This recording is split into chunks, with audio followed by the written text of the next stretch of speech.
मेरा तो जीवन का बहुत लंबा समय माननीय काशीराम साहब के सानिध्य में निकला है।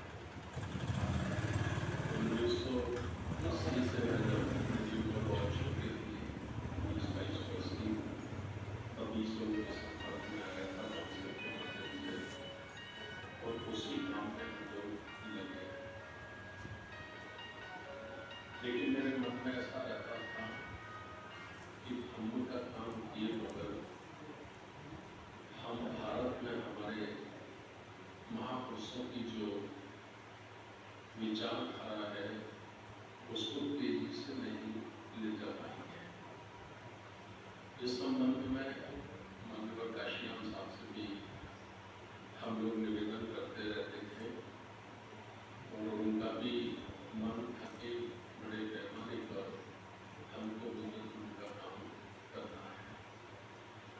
पहले तो उनकी कोशिश ये थी कि प्रधानमंत्री के रूप में उनकी दीक्षा होगा, क्योंकि कुछ समय ऐसा भारत में आया था कि जिसके पास 40-50 MP होंगे उसको सरकार बनाने का मौका मिल जाएगा।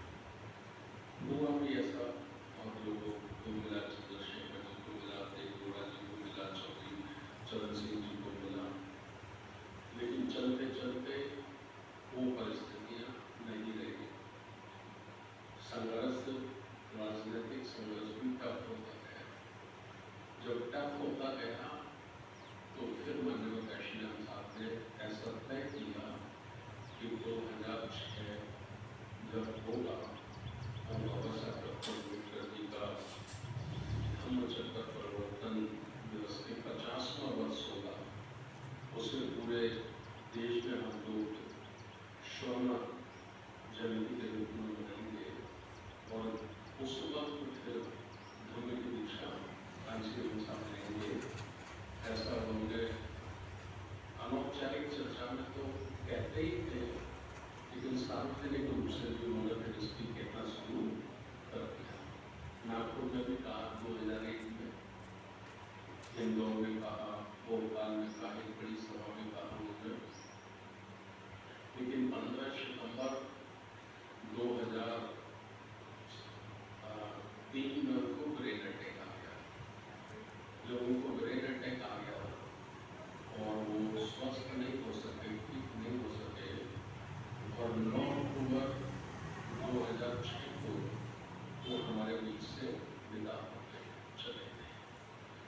तो काफी दुखी हम लोग हुए, और ऐसा लगा कि बाबा साहब जिस काम को करना चाहते थे, बाबा साहब को भी कुदरत ने ज़्यादा समय नहीं दिया। 48-49 दिन ही दीक्षा लेने के बाद वो रह पाए, उसके बाद हमारे बीच में नहीं रहे। काशीराम साहब इस काम को करना चाहते थे, लेकिन माननीय काशीराम साहब को भी समय नहीं मिला, कुदरत ने उनको भी मौका नहीं दिया, वो भी हमारे बीच से चले गए। तो इन परिस्थितियों में क्या किया जाए, ये बड़ा सवाल हमारे बीच में था। तो पूरे देश भर में बांसुर के माध्यम से जो हीरे तराश माननीय काशीराम साहब ने तैयार किए थे, मैं लगभग सबके संपर्क में रहता था, सबसे चर्चा करता रहता था।